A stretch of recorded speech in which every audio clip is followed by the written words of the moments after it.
भाई को मैसेज किया था।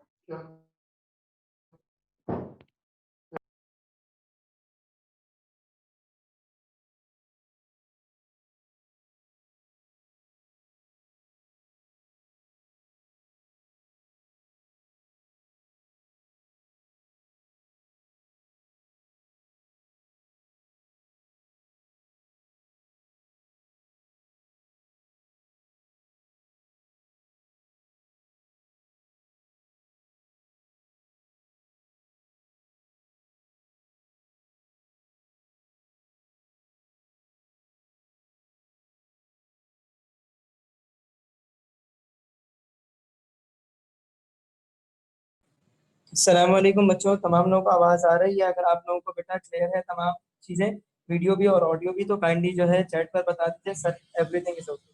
ठीक है, देन फिर हम अपनी क्लास स्टार्ट करेंगे आज। बच्चों आप तमाम लोगों को अगर आवाज़ क्लियर है, प्रॉपर आवाज़ आ रही है, बता दें। All clear, everything is okay. ठीक है बच्चों।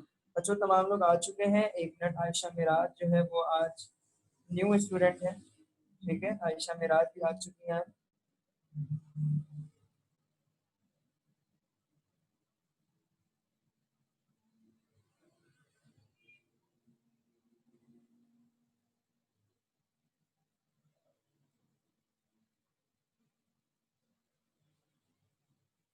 अच्छा बेटा, मेरे पास यहाँ पर फिजा B0104, Laila B0105, pashmina B0108, Zainab B0109, Ayesha Miraj को जो है मैंने आईडी असाइन नहीं की है, इसीलिए आयशा मिराज के पास आईडी मौजूद नहीं है।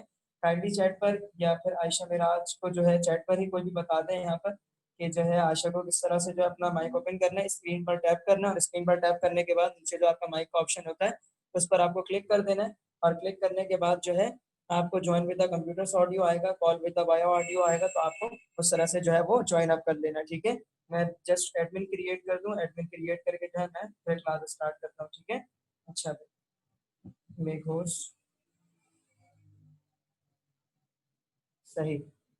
अच्छा बच्चों, तो लास्ट क्लासेस में हमने अच्छी खासी चीजें जो है वो डिस्कस कर ली है। उम्मीद है कि वो तमाम बातें आप लोगों को क्लियर होंगी। ठीक है, अच्छा अजान शुरू हो चुकी है। 1 मिनट के लिए अजान का वक्फा लेते हैं। अजान का वक्फा लेने के बाद जो है फिर हम क्लास को स्टार्ट करेंगे।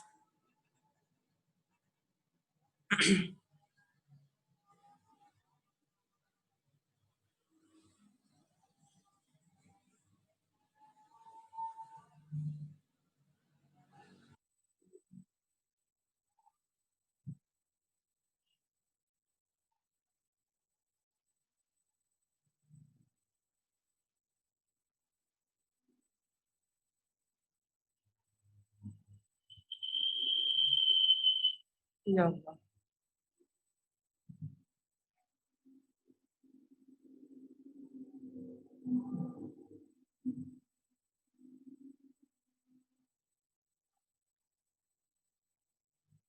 अच्छा बच्चों, अजान हो चुकी है, स्टार्ट करते हैं अपनी क्लास को।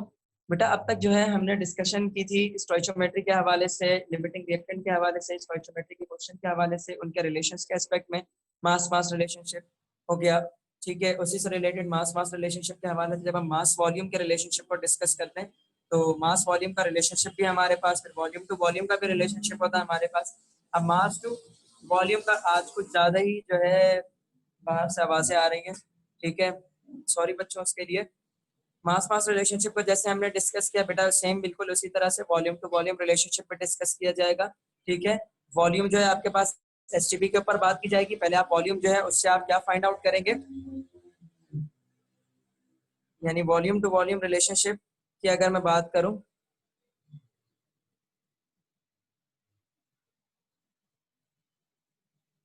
तो अगर क्वेश्चन इस तरह का हो कि आपके पास ए सब्सटेंस मौजूद है, आपके पास बी सब्सटेंस मौजूद है और सी। ठीक है, अच्छा ए सब्सटेंस मौजूद है, बी सब्सटेंस मौजूद है, सी सब्सटेंस मौजूद है आपके पास, और इन तीनों के हवाले से डिस्कशन कुछ इस तरह से की जाए कि जो है आपके पास जो है सब्सटेंस ए जो है वो 20 cm³ है। ठीक है, और मुझे बताइए कि बी जो है वो ड्यूरिंग द रिएक्शन कितना चाहिए होगा कंप्लीटली ए को खत्म कराने के लिए, कितना वॉल्यूम रिक्वायर्ड होगा, और सी जो है वो कितना वॉल्यूम फॉर्म होगा, ये बता दीजिए। तो इसके लिए क्या होता है, सिंपल स्टोइचोमेट्रिक रिलेशनशिप्स लगते हैं। अब यहाँ पर क्या आपके पास स्टोइचोमेट्रिक कोफिशिएंट 1 और 1, याद रखना जब भी स्टोइचोमेट्रिक कोफिशिएंट का रेशियो जो होता है आपके पास वो होता है 1:1 का रेशो। किसका रेशो? 1:1 का रेशो। तो जो भी आपके पास वॉल्यूम की वैल्यू होती है या फिर नंबर ऑफ मोल्स की वैल्यू होती है, ये मैंने डिवाइड का साइन नहीं लिखा है, मैंने ये और लिखा है, ठीक है। वॉल्यूम या फिर नंबर ऑफ मोल्स की जो भी वैल्यू होती है वो आपके पास जिन दोनों के दरमियान में आप कंपैरिजन कर रहे होते हैं, जिन दोनों के दरमियान में आप कंपैरिजन कर रहे होते हैं, तो जिस वैल्यू से आप कंपेयर करते हैं, जिस वैल्यू से आप कंपेयर करते हैं वही वैल्यू आपकी क्या हो जाती है, आंसर हो जाती है, ठीक है। वही वैल्यू आपका आंसर बन जाता है। अच्छा ये तो सर आप तो स्टेटमेंट के तरह से कह रहे हैं, ये तो हम लोग निकाल भी सकते हैं कि 20 जो है हमें कितना चाहिए होगा, हमें स्टैंडर्ड लिखेंगे 1 मोल ऑफ ए से जो है 1 मोल ऑफ बी जो है वो फॉर्म होता है हमारे पास, ठीक है। तो 20 cm³ से कितना प्रीपेयर होगा, 20 cm³ से जो है 1 डिवाइडेड बाय 1 मल्टीप्लाई बाय 20, बिल्कुल ठीक है, ऐसे भी निकाल सकते हैं। लेकिन जो चीजें सिर्फ देखते ही साथ एक ही लम्हे में जिसका कॉन्सेप्ट हमें क्लियर हो और उसको हम एक ही लम्हे में सॉल्व कर सकते हो, तो क्यों उसके लिए हमें इतनी छोटी सी भी कैलकुलेशन करनी पड़े। कल जैसे कि मैंने एक बात आप लोगों को कहा, आप लोगों से डिस्कस की मैंने एक बात कि बेटा हमें नैनो सेकंड्स के भी अंदर अगर टाइम बच रहा होगा तो नैनो सेकंड्स के भी टाइम को अपना सेव करना है, ताकि हम उन क्वेश्चंस को, उन वो जो टाइम बचेगा हमारे पास उसको हम अप्लाई कर पाएंगे कहाँ पर, अपने फिजिक्स के कुछ क्वेश्चंस में, कुछ बायो के क्वेश्चंस में, कुछ ऐसे केमिस्ट्री के क्वेश्चन जो थोड़े से लेंथी होते हैं उन क्वेश्चंस में, जहाँ थोड़ा सा ट्रिकी क्वेश्चन होगा उसको सोचने में, तो वो टाइम हमें उसके लिए बचा के रखना है बेटा।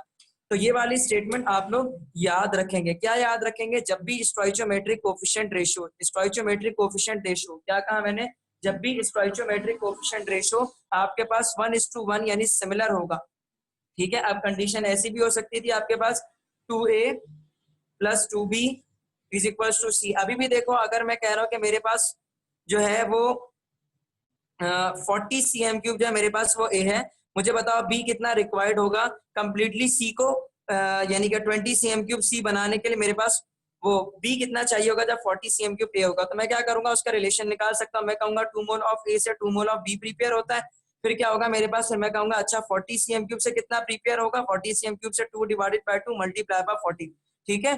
तो देखो अब भी वही क्या आंसर आ रहा है आपके पास, 40 आंसर आ रहा है। इट मींस के इतना कुछ हमें करने की, इतनी सारी मल्टीप्लिकेशन करने की कोई जरूरत, किसी किस्म की कोई काम हमें करने की जरूरत नहीं है।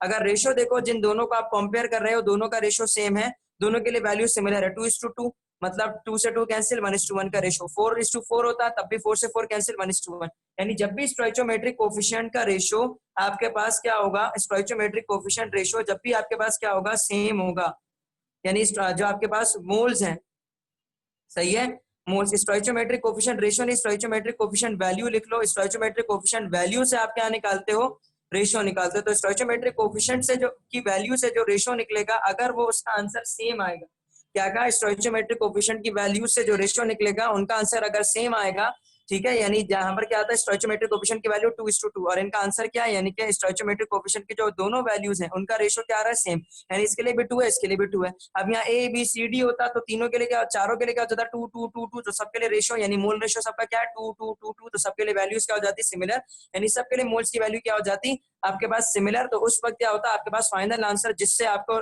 कंपेयर कराया जाएगा वही आपका आंसर बन जाएगा।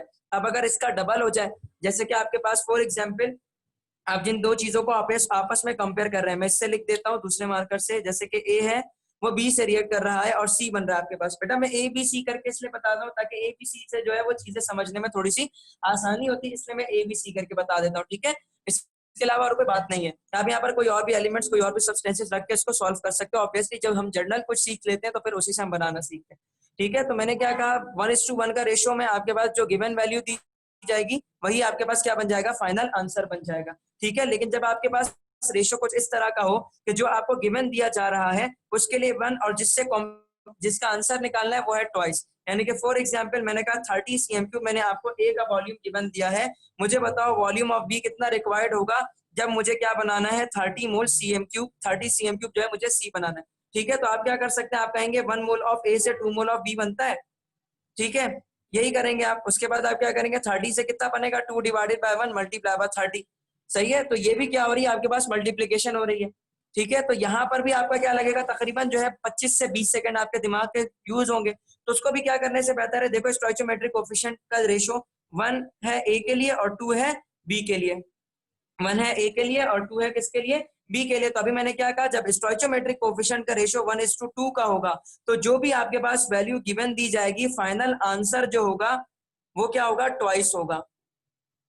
सही है, फाइनल आंसर क्या होगा, ट्वाइस होगा। बेटा इन रिलेशंस को याद रखना, ठीक है। जो मैंने क्या कहा आपको, जब भी आपके पास जिन दो चीजों के दरमियान में कंपैरिजन हो रहा है, दोनों चीजों के दरमियान में कंपैरिजन कुछ इस तरह से कि 1:2 की वैल्यू बन रही है, तो जो भी आपको गिवन दिया जाएगा और जिसके बारे में पूछा जा रहा है वो आंसर क्या हो जाएगा, आपके पास ट्वाइस हो जाएगा। अब अगर मैं कहूं कि मेरे पास 2a होता 1b होता, यानी कि जो चीज की वैल्यू आपको गिवन दी है उसके लिए स्टोइचोमेट्रिक कोफिशिएंट की वैल्यू होती है ट्वाइस, यानी कि डुअल टाइम्स होती, और जिसका आपको आंसर निकाला है वो 1 टाइम्स होता उसका। तो फिर उसके लिए आप क्या करते, सिमिलरली आप जो भी गिवन वैल्यू होती है उसको आप डिवाइड कर देते, तो आपके पास क्या आ जाता, आंसर आ जाता। यहाँ तक बात क्लियर हो गई, यानी कि आपको 1:1 फिर 2:2, यानी 2 स्टेप के काम को आपको एक ही स्टेप पे करना है, सिर्फ और सिर्फ सोचना है, जरा सा दिमाग लगाना है, तो आपके पास क्या हो जाएगा, आपका आंसर आ जाएगा। यहाँ तक होगी बात क्लियर बेटा। एक ये तो हो गई आपकी किसकी, volume to volume relationship. Mole to volume relationship, हमने मोल टू मोल रिलेशनशिप पढ़ लिया, वॉल्यूम टू वॉल्यूम रिलेशनशिप। अब मोल टू वॉल्यूम में कोई मसला ही नहीं है।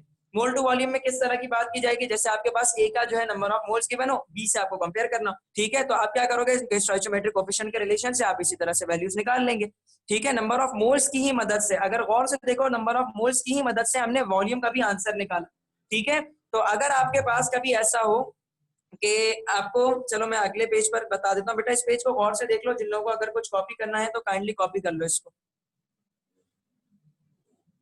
अब आई गेस पेज पर जो है वो रोशनी टोटली क्लियर हो गई होगी बच्चों।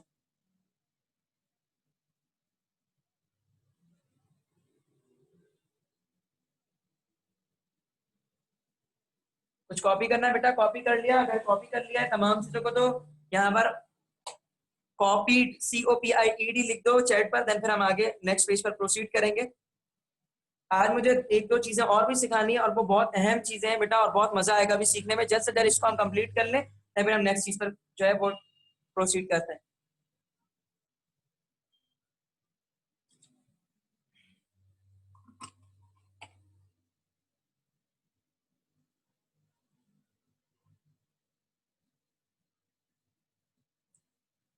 अच्छा बच्चों, मेरी पूरी कोशिश है कि मैं जिस तरह से आज क्लास कंडक्ट कर रहा हूँ इसी तरह से कल भी क्लास लास्ट भी कंडक्ट करूँ।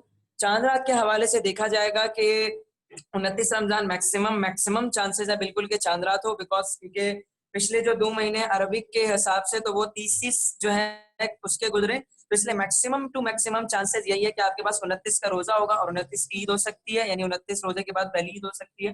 तो कल की तो क्लास लाजमी होगी, लेकिन परसों की क्लास के बारे में कुछ कह नहीं सकते। परसों की क्लास अगर होनी होगी तो मैं उसका लिंक जो है वो आप लोगों को जो है मगरिब से थोड़ी देर पहले जो यानी अफ्तार से थोड़ी देर पहले दे दूंगा, और अगर क्लास तकरीबन ना होनी हुई तो फिर हम लिंक आपको नहीं देंगे, क्योंकि चांद रात के दिन तकरीबन लोगों को घर की सफाई वगैरह का इश्यूज होते हैं, और तमाम यहाँ पर स्पेशली ये जो मेरा ग्रुप है जिस तरह भी मैं पढ़ा रहा हूँ आप लोग को, तो यहाँ तो सारी लड़कियां माशाल्लाह से, तो आप लोग अपने घर के काम भी करने होंगे भाई, जाहिर है जिम्मेदारियां होती बच्चियों के ऊपर, तो आप लोगों को जो है तमाम काम भी निपटाने हैं, तो भाई आप लोगों के भी हवाले से जो है वो थोड़ा सा ख्याल कर लूंगा इंशाल्लाह। ठीक है बच्चे, चलो नेक्स्ट पेज पर हम चलते हैं।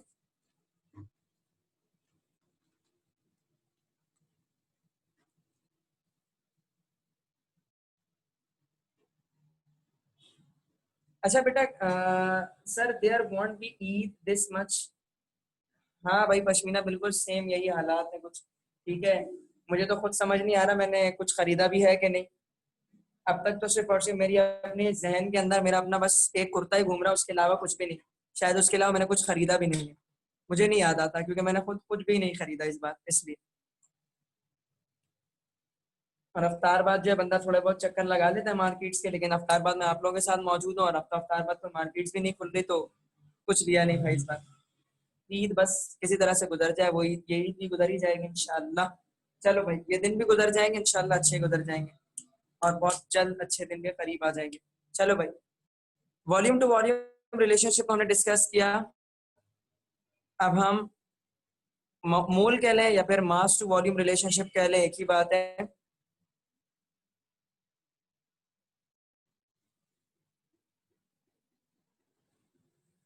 मास टू वॉल्यूम रिलेशनशिप के हवाले से अगर हम डिस्कशन करें तो भाई सेम एग्जांपल, जैसे कि for example x plus y is equals to z. ठीक है, एक्स एक सब्सटेंस है, वाई एक सब्सटेंस है, जिससे मिलकर के क्या बन रहा है आपके पास जेड बन रहा है। ठीक है, अब आपको कहा है कि एक्स के लिए जो मोल की वैल्यू है वो है 1। ठीक है, यानी कि चलो एक मोल तो नहीं, एक्स के लिए जो हमने मोल ले लिया वो हमने ले लिया है 4 मोल, यानी कि हमने 4 मोल ले लिया एक्स। ठीक है, एसटीपी की कंडीशन होगी, याद रखना, या मास टू वॉल्यूम रिलेशनशिप की जब भी डिस्कशन की जाएगी वहां पर बात की जाएगी हमेशा एसटीपी की। ठीक है, एसटीपी के ऊपर क्या होता है, एसटीपी के ऊपर याद रखना बेटा, एसटीपी के ऊपर एक मोल जो होता है आपके पास, जब भी उसका आप यानी कि उसको कोई भी क्वेश्चन आप सॉल्व करने लगोगे मास टू वॉल्यूम का, तो उसमें आपको क्या चीज है, एसटीपी की वैल्यू गिवन, यानी एसटीपी कंडीशन मेंशन करेगा, या फिर आरटीपी की जो है वो मेंशन करेगा आपको, या फिर एनटीपी मेंशन करेंगे आपको। ठीक है, एसटीपी क्या है, standard temperature and pressure, RTP क्या है, room temperature and pressure, NTP क्या है आपके पास, नॉर्मल टेम्परेचर एंड प्रेशर। ठीक है, रूम टेम्परेचर एंड प्रेशर पर क्या होता है, प्रेशर आपके पास वही 1 atm ही होता है, लेकिन टेम्परेचर जो होता है वो होता है आपके पास बेटा 25 डिग्री सेल्सियस। बिल्कुल इसी तरह से नॉर्मल टेम्परेचर एंड प्रेशर के भी लिए यही सेम वैल्यूज हो जाती हैं। अच्छा, एसटीपी के ऊपर जो है बेटा वो वॉल्यूम होता है आपके पास 2.4 डीएम क्यूब या फिर 22400 सीएम क्यूब, जबकि आरटीपी के ऊपर जो वॉल्यूम होता है वो होता है आपके पास 24 डीएम क्यूब, और इसी तरह से एनटीपी के भी ऊपर जो वॉल्यूम होता है वो होता है 24 डीएम क्यूब। तो यानी आरटीपी और एनटीपी असल में बस एक ही नाम है, सिर्फ रूम और नॉर्मल के हिसाब से बात की गई है। कई बार आपको आरटीपी दिखेगा, कहीं आपको एनटीपी, और जहां पर कोई बात नहीं की जाए तो फिर तब भी आपको क्या लेना है, यही आरटीपी और एनटीपी से ही सॉल्व करना है। यानी किसी भी क्वेश्चन में आपको ना एसटीपी दिख रहा है, ना आरटीपी दिख रहा है, ना एनटीपी दिख रहा है, लेकिन सर ने तो कहा था कि मास वॉल्यूम रिलेशनशिप की जहां भी बात की जाएगी वहां तो एसटीपी वाली बात की जाएगी, एसटीपी के हवाले से क्वेश्चन सॉल्व करना है। जी बेटा बिल्कुल आप सही सोच रहे हैं, लेकिन क्वेश्चन के अंदर जब मेंशन नहीं है तो सर ने आपको क्या बता रहे हैं, यही बता रहे हैं कि जहां पर भी किसी भी क्वेश्चन में मेंशन ना हो एसटीपी आरटीपी या एनटीपी, आपको खुद से उस क्वेश्चन के लिए आरटीपी की वैल्यू सपोज कर लेनी है या एनटीपी की वैल्यू सपोज कर लेनी है। आरटीपी और एनटीपी की वैल्यूज क्या है, pressure will be 1 atm, temperature will be the 25 degree Celsius and volume will be the 24 DM cube. इस बात को जहन में रखना, और अगर हम सीएम क्यूब में लेंगे तो 2400 सीएम क्यूब हो जाएगा। बेटा इस बात को जहन में रखना, बहुत सारे क्वेश्चन आएंगे जिनको हमें इस तरह से सॉल्व करने की जरूरत पेश आएगी। ठीक है, तो अभी मैं क्या कह रहा था, जैसे नंबर ऑफ मोल्स हमें किसके दे दिए, एक्स के दे दिए, नंबर ऑफ मोल्स कितने आपके पास 4 मोल। ठीक है, और आपसे कह दिया वाई के लिए कितना वॉल्यूम रिक्वायर्ड होगा मुझे ये बता दो। तो फिर इसके लिए आपको क्या करना होगा, इसके लिए आपको स्टोइचोमेट्रिक रिलेशनशिप लगाना होगा। स्टोइचोमेट्रिक रिलेशनशिप में आप क्या कहोगे, 1:1 का रेशियो है आपके पास। ठीक है, 1:1 का रेशियो। अब आपको क्या करना है, आप पहले फाइंड आउट करेंगे नंबर ऑफ मोल्स। आप क्या कहेंगे, 1:1 का रेशियो है। अभी देखो नंबर ऑफ मोल्स के बारे में अभी हमने क्या कहा था, जैसे कि अभी हमने क्या कहा था, वॉल्यूम टू वॉल्यूम रिलेशनशिप में, वॉल्यूम टू वॉल्यूम रिलेशनशिप में भी बात किसकी की जा रही थी, रेशो की बात की जा रही थी, और रेशो किससे निकाल रहे थे, हम मोल्स से निकाल रहे थे। ठीक है, और मोल्स का आंसर भी सेम आ रहा था। तो बिल्कुल इसी तरह से जब मास टू वॉल्यूम रिलेशनशिप की बात की जाएगी तो पहले किसका रिलेशन निकाला जाएगा, पहले रेशियोज निकाले जाएंगे मोल्स टू मोल्स, फिर वॉल्यूम निकाला जाएगा। किस तरह से, अब देखो यहाँ पर स्टोइचोमेट्रिक कोफिशिएंट x के लिए कितना है 1, स्टोइचोमेट्रिक कोफिशिएंट y के लिए भी कितना है 1। अभी हमने थोड़ी देर पहले क्या कहा था, जब दोनों के लिए आपके पास जो स्टोइचोमेट्रिक कोफिशिएंट की वैल्यू सेम होगी तो यानी कि आपके लिए जो गिवन वैल्यू है वही आपके पास उसका आंसर बन जाएगा। तो यानी number of moles of x कितना है 1 मोल, स्टोइचोमेट्रिक कोफिशिएंट y का है क्या आपके पास 1। तो गिवन क्या वैल्यू दी आपको x के लिए 4, तो आंसर खुद ब खुद क्या बन जाएगा आपके पास, यानी कि x और y का रेशो क्या है 1:1 का। और गिवन क्या दिया आपको, x के लिए वैल्यू दी है 4, तो y के लिए भी क्या आंसर आ जाएगा आपके पास 4 मोल। 4 मोल आंसर आ गया। अब जैसे ही आपके पास 4 मोल आंसर आ जाएगा तो जब आपके पास एसटीपी गिवन होगा तो आप एसटीपी से सॉल्व करेंगे। Number of moles is equals to given volume divided by 22.4 DMQ. अगर आपके पास एसटीपी गिवन नहीं होगा तो आप यहां पर क्या कर देंगे, 22.4 डीएमक्यू की जगह पर आप कर देंगे 24 डीएमक्यू। और अगर सीएमक्यू के हवाले से हम बात करेंगे तो given volume multiply by 1000 divided by 22400 CM cube या फिर 2400 सीएम क्यूब। ठीक है, यहाँ तक बात क्लियर हो गई। अब देखो मोल्स का आंसर क्या आ गया, 4 आंसर आ गया आपके पास। अब आपको क्या करना है, वॉल्यूम निकालना है, तो 4 मल्टीप्लाई बाय 22.4। ठीक है, तो आप देखो 4 4 जा 16 का 6, 1 इधर पॉइंट लगा दिया, 4 2 जा 8, 8 और 1 9, और 4 2 जा 8। कैसे किया दोबारा बता रहा हूँ, 4 4 जा 16, 16 का 6 लिखा हमने, 1 कैरी चला गया इसके अंदर, फिर 4 2 जा 8, 8 और 1 क्या हो गया आपके पास 9। इसी तरह से आखिरी 4 2 जा 8 हमने लिख दिया। आंसर क्या आया 89.6 वैल्यू है, जिसका यूनिट क्या हो गई आपके पास डीएमक्यू। ठीक है। तो जब भी आपके पास मास टू वॉल्यूम रिलेशनशिप की बात की जाएगी तो मास टू वॉल्यूम रिलेशनशिप में जो अभी हमने थोड़ी देर पहले बात की रेशियोज की, तो रेशियोज के हिसाब से फौरन से खुद ही अपने दिमाग में क्या कर लोगे, डिटेक्ट कर लोगे किसको, वैल्यू को, किसकी, नंबर ऑफ मोल्स की। जैसे ही नंबर ऑफ मोल्स की वैल्यू निकाल ली, फिर एक ही स्टेप से आपको लगाना होगा। और वॉल्यूम पूछ रहा होगा तो ऑब्वियसली आपको इस फॉर्मूले को भी लिखने की जरूरत नहीं है, सिर्फ और सिर्फ जो भी मोल वैल्यू होगी उसको अपने ब्रेन के अंदर खुद ही से मल्टीप्लाई कर लोगे किससे, 22.4 डीएम क्यूब से। और अगर सीएम क्यूब में कहेगा तो 22.4 डीएम क्यूब से ही मल्टीप्लाई करना। एट द एंड आंसर में क्या कर देना, सिर्फ 1000 लगा देना या एक्सपोनेंट 3 लगा देना, या एट द एंड आंसर को मल्टीप्लाई बाय 1000 कर देना। जैसे 89.6 डीएम क्यूब आया, अब ऑप्शन सारा किसके अंदर मौजूद है, सीएम क्यूब के अंदर। तो आपको क्या करना है, सिर्फ और सिर्फ सिंपल 89.6 एक्सपोनेंट 3 लगा दो। अगर आपके पास एक्सपोनेंट में आंसर दिया हो तो ये बन जाएगा सीएम क्यूब। अगर एक्सपोनेंट्स में नहीं दिया हो, 0 में वैल्यू दी भी आपके पास, जैसे कि 89.6 था, तो इसको मुझे क्या करना है, सीएम क्यूब में लेके जाना है, यानी फाइनल आंसर सीएम क्यूब में दिया हुआ है। तो क्या करूंगा, मल्टीप्लाई बाय 1000। तो मल्टीप्लाई बाय 1000 करने का मकसद क्या होता है, 3 जीरो लगाना। 3 जीरो पर 3 जीरो तो लगेगा, लेकिन पॉइंट क्या है आपके पास, पॉइंट्स है एक वैल्यू पीछे, तो इसके लिए हम सिर्फ और सिर्फ यहाँ पर 2 जीरो लगा देंगे। ठीक है, तो 89600 सीएम क्यूब आपके पास। यहाँ तक उम्मीद है बात क्लियर हो गई होगी, किसी किस्म की कोई परेशानी नहीं आई होगी। बच्चे आप लोगों को चीजें क्लियर हो गई तो काइंडली चैट पर क्लियर का टेक्स्ट कर दो।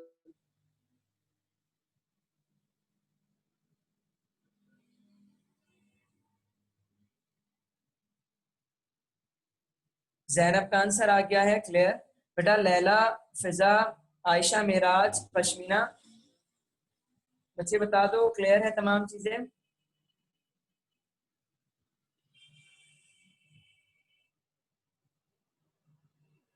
पश्मीना का टेक्स्ट आ चुका है, जी sir clear. I am waiting for the other person. Ayesha Meraj, जी बेटा आयशा कहो, माइक ओपन कर सकती हो आयशा अपनी। आयशा मेराज ने हैंड रेस किया। बेटा आयशा कुछ पूछना है आपको? लैला ने भी हैंड रेस किया है। अच्छा, यानी पूछना नहीं है, सिर्फ हैंड रेस कर रहे हो, मतलब क्लियर है चीज।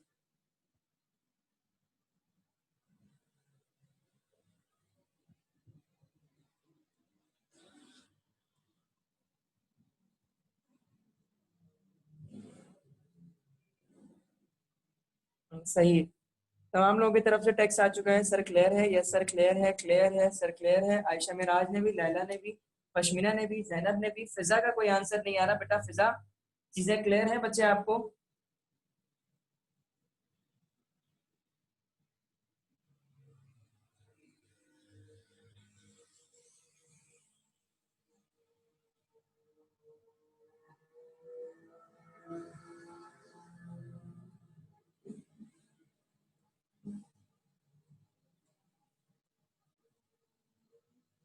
जी ठीक है फिजा। अच्छा बच्चों, बच्चों हमने यहाँ तक तो चीजें कर ली हैं। अब मैं नेक्स्ट मीटिंग स्टार्ट कर रहा हूँ। तकरीबन 2 से 3 मिनट का वक्त लगेगा, क्योंकि कल ये हुआ था कि हमने पहली वाली वीडियो जो है उसको सेव करने के लिए टाइम नहीं दिया था, इसलिए वो वीडियो सेव नहीं हो पाई थी। तो 2 से 3 मिनट का वक्त लगेगा। देन उसके बाद जो है हम नेक्स्ट वाली स्ट्रीम जो है वो स्टार्ट कर देंगे। आप तमाम लोगों के पास लिंक मौजूद है, उसी लिंक से आप लोगों को ज्वाइन करना है। रिक्वेस्ट कर दो, मैं जैसे ही आता हूँ तो आप लोगों को सबको एक्सेप्ट कर लूंगा। यहाँ तक बात क्लियर हो गई है। अब हम आगे नेक्स्ट चीजों के बारे में और बहुत मजेदार चीजें जो अब हम स्टार्ट करने वाले हैं। ठीक है, जल्दी से ज्वाइन कर लो बच्चे नेक्स्ट वाली मीटिंग को आप तमाम लोग।